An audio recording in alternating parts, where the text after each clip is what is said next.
Bwana karibu sana. Hii ni Sat Media. Mimi naitwa Kione Hamis Mauruku. Hakikisha unakwenda pale Instagram kufollow page yetu, lakini YouTube pale usisahau kusubscribe ili uwe wa kwanza kupata zile taarifa zote mara tunapoziweka. Karibu sana katika dondoo za kimichezo. Yes.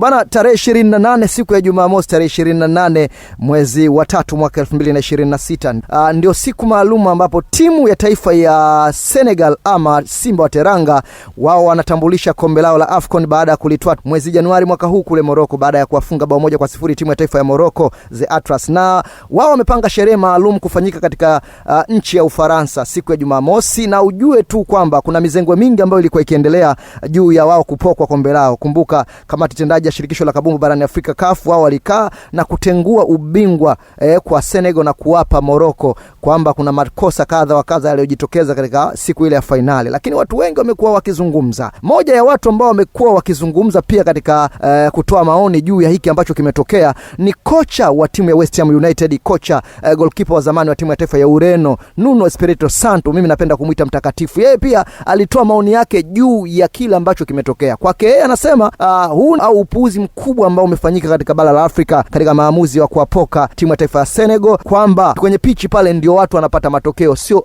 nje ya hapo. Lakini pia Lionel Messi, la pulga mchawi mweupe, pia na yeye amezungumza. Haswa yeye ametuma ujumbe maalum kwa Sadio Mane ambaye anakipiga katika timu ya Al Nassr kule nchini Saudi Arabia, akimwambia pole Sadio Mane, najua kipindi hiki kigumu kitapita, lakini haya ni matatizo ya soka lenu barani Afrika. Kwa hiyo amemwambia Sadio Mane ajikaze kiume, ni jambo tu ambalo litapita. Lakini kwake yeye anasema timu ya taifa ya Senegal wanastahili kupewa ubingwa wao, wanastahili kuwa na ubingwa wao, hakuna tatizo lolote. Lakini mwingine ambaye ametoa kauli yake bwana ni kocha wa boli kiparangoto, sisi tunapenda kumuita hivyo. Huyu si mwingine ni kocha Pep Joseph Guardiola, kocha wa Manchester City. Yeye amesema huu ni ujinga barani Afrika. Kwa nini mfanye ujinga kama huu? Matokeo yameshatokea uwanjani, mnaenda kukaa watu kuwapoka ushindi wao, mnawapa ushindi wa mezani. Hiko kitu hakikubaliki kwenye mchezo wa kabumbu.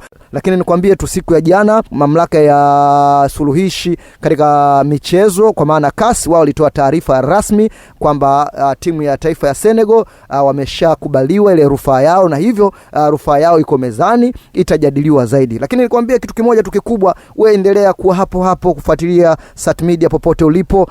Tunaendelea kukupa mambo mazuri kabisa. Mimi naitwa Kione Hamis Mauruku, ama libero ting tapating kitu baada kitu. Waya say